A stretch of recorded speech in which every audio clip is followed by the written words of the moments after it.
Hey, it's Heidi. Welcome back for another video and actually an installment of Are You Picking Up What I'm Laying Down? If you're familiar with that video series that we do, where for 7 years I've been a teacher at one of the world's leading drug and alcohol treatment centers.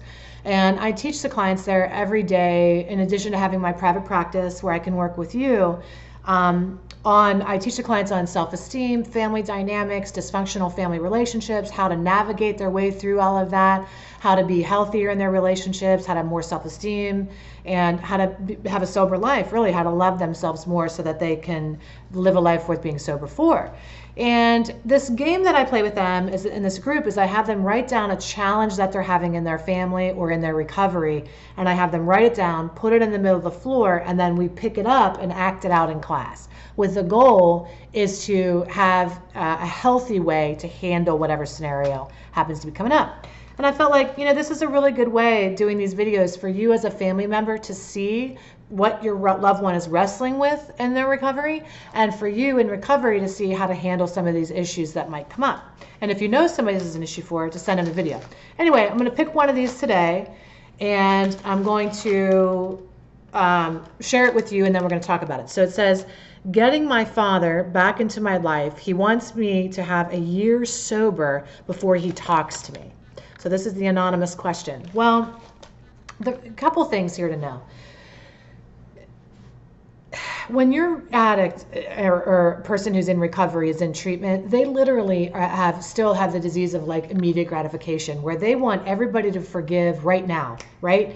Right away. You want your loved one to love you again. You want them to be in the past. And that's, in an ideal world, wouldn't that be great, right? That we can all just move on, be happy, kumbaya, and be great. But the reality is like people are still hurting, people are still scared, people are still stuck, and they're not ready, right, to trust again. And really, family members have different ways to go through and handle the addiction, where one family member is going to be like, so what, I'll take them drunk or high or any way I can get them. Another family member is like, I can't be around them until they're sober. And all these things, what you need to know is all of these are the best way that these family members know how to protect themselves and take care of themselves through the process of addiction.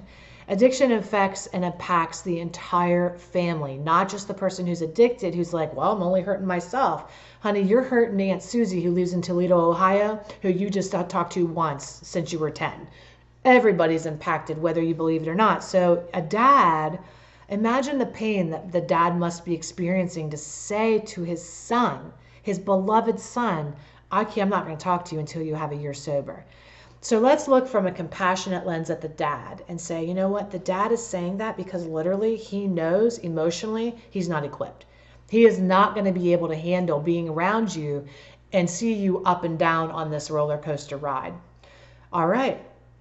Good thing to know, because most people can't even articulate that. You know what they do? They pretend they can handle it, or pretend that it doesn't bother them, and they're deeply impacted, and there are other people. So kudos to dad for actually saying and setting a boundary in what he believes in.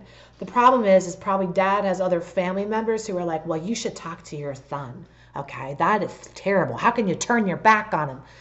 Again, dad's not turning his back on anybody. Dad is trying to protect himself emotionally. And the way that dad handles this disease is up to him, right? It's his mental health. It's his emotional well-being. So whatever he decides is right for him is right for him. And whatever you decide is right for somebody else, they decide is right for them is right for them. So how do you, as the addict or alcoholic, get your dad back into your life? Well, your dad told you. Your dad said, be sober for a year and then you'll be back in my life. So that's how you do it. Not how do you talk your dad out of wanting to be away from you for a year. Then here's what the rub is. 9 times out of 10, you get a few months and dad will be like, more than likely, coming around quicker, but he just doesn't believe that you can put a sentence together, let alone some sobriety time, right? He doesn't trust in your ability to do anything at this point. So he's really setting the bar pretty high. So what you do is when people set a boundary with you, you respect it.